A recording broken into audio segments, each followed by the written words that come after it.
Hi,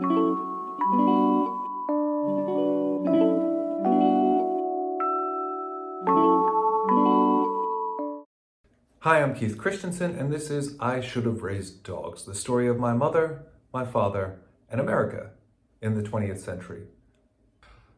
My mother was half my age when she had my oldest brother. You know, there were different times, and surely they were.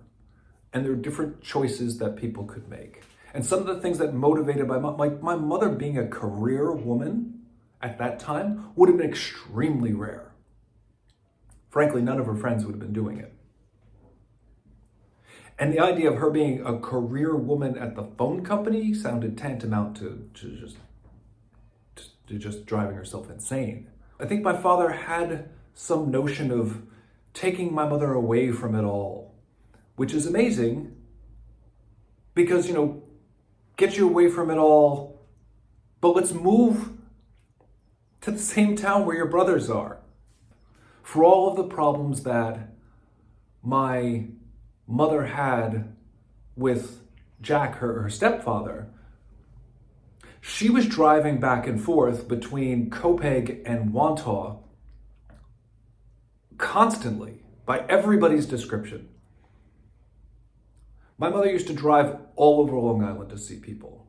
My mother's dependence upon her car on Long Island was a lifelong thing, and not something she was going to give up lightly at all. But she would always go to see her mother, which naturally would always put her into conflict with her stepfather. He's just in a really bad way by the time it's in the 60s. Out of all of the people that I speak about so far, I probably know the least amount.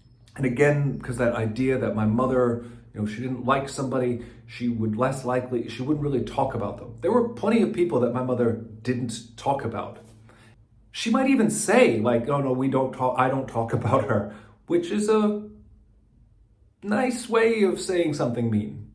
That was kind of her style. So when I think of them in this time, I think they're trying to make something work. I couldn't have done what my father did at his age. I wasn't ready. And I don't know, maybe he was talking himself into it or whatever. I think he loved having a child. And loved having other children. I think it was a fantastic part of his life for him. What's interesting is as we go on through all of this, is I feel like I thought I'd get more answers about who and how my parents were, and they're getting more complicated. And that's good. I think that makes sense. My father was a monolith when I was growing up. Right or wrong, he was always seen as this, that's the kind of guy you want to be. And I honestly didn't want to be like my dad. My dad, I loved so many things about him, but there's certain things that just wasn't for me. And yet there's certain things that I do that I know are precisely because of him and from him. And, people teach you lessons whether or not they intend to, especially as parents. I've long had the idea in my brain that everybody leads by an example, either one to follow or one to avoid. And as a parent, you in close relationships like that, you're so close to them that of course they're going to be both. My dad was a wonderful human being, actually.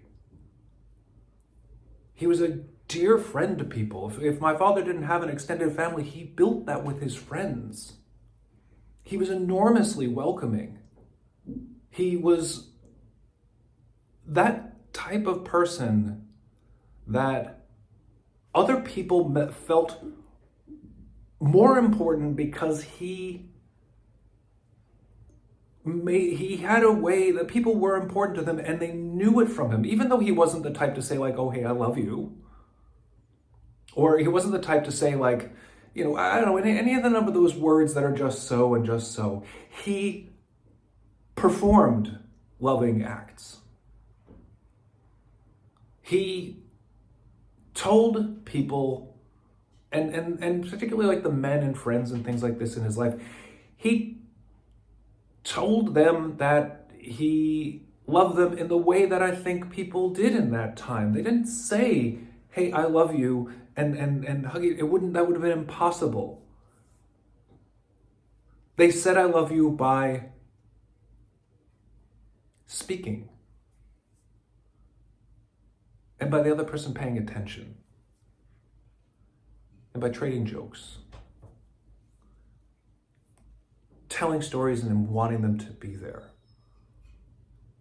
If my father's way of telling people that he loved being around them was telling stories, well, then he was telling us he loved us all the time.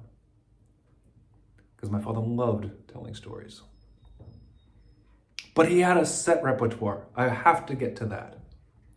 There was like a list, and there were things that made that list all the time. And it was like our show of shows. Like there were guests that came back, and they were the same things. There were certain people that always showed up, like Jamie Farr on the Gong Show. Like it was one of those where you knew they were going to come up and, okay, this is a good episode. Dad's talking about the time that Sherm walked off the dock, or Dad's talking about the time that they had to carry the co-pilot out of the first class lounge because he was too hammered to fly the airplane, and they just propped him up in the back of the cockpit to sleep while the engineer flew across with him, because that was the 60s, I guess, and you could do that kind of thing. Boy, by my father's description, by the way, there's more than a handful of pilots who de-weed people's planes back and forth across the Atlantic with a little bit more regularity than I think anybody wants to really know. It is better now. Maybe. But there are these other stories, and my mom had her own as well, and through all these different things. And in the midst of these early days where my brother was talking about how weirdly disciplined that my parents were, and how they got into this like militaristic kind of thing and trying to get him in line because, well, that was the training that worked for my father. Maybe they heard that from other people, but militarism at that time was also really, really popular. It was the early 60s. It was the Cold War. This is after Sputnik and then all these other, the space race and the commies, but into the middle of this whole time. My mother has her own stresses and her own things. My father's flying a lot, right? So now he's done from being laid off, and he's back to the flying thing, which was very much a pattern of my entire life. So my mom kind of had her whole life separate from my dad, who went off and flew and would disappear and be gone for a couple of days and then come back. And they had... My mother would be, handling the house by herself and handling one or two kids. And one day, it seems, Aunt Maureen, my mother's youngest sister, she got on the train and went from Wantagh out to Copiague or Lindenhurst and got to my mother's house and was crying like the whole way. A little while after she shows up at my mother's house, father's away. I assume my brother is very, very young. Ed, I think, is born by this time. My brother only described Jack. He describes him by smell. He said that Jack, he always remembers him, of course, very tall, and always smelling really strongly of what he later recognized were cheap cigarettes and cheap whiskey.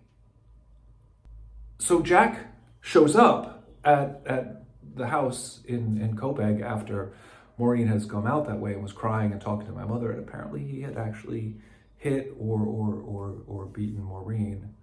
And this wouldn't have been so unusual for him. What was unusual was that she left. What was unusual was that he drove out there, likely hammered, showed up, I don't know what the situation was like, but got into the house, pounding the door, knocking the door, just walked in, I don't know. And there was some argument and some back and forth and some level of like screaming or defense, which somehow resulted in my mother going to the kitchen, grabbing a large, heavy frying pan, assumably cast iron, and knocking Jack the fuck out. Can only imagine what that was like in their living room. Easily imagine the sound. Likely a lot of screaming. And then the man's unconscious. But I heard this story a few times in my life, and what's funny about it is it's kind of that story it's kind of shushed. Which is how I know it's got some truth to it. Which is how I know it's a little bit closer, maybe, to some realities that my family didn't want to talk about. Those ones I always paid attention to. Those had a truth to them. All those other stories where everyone's laughing, everyone's, enjoying it, having my father tell it just such and such a way, or my mom tell about such and such a thing. Those stories are great and they're wonderful. But those are the stories that, you've gotten ready for your audience. The other stories, the ones that everyone got quiet, I felt like people in my family were really never ready to tell.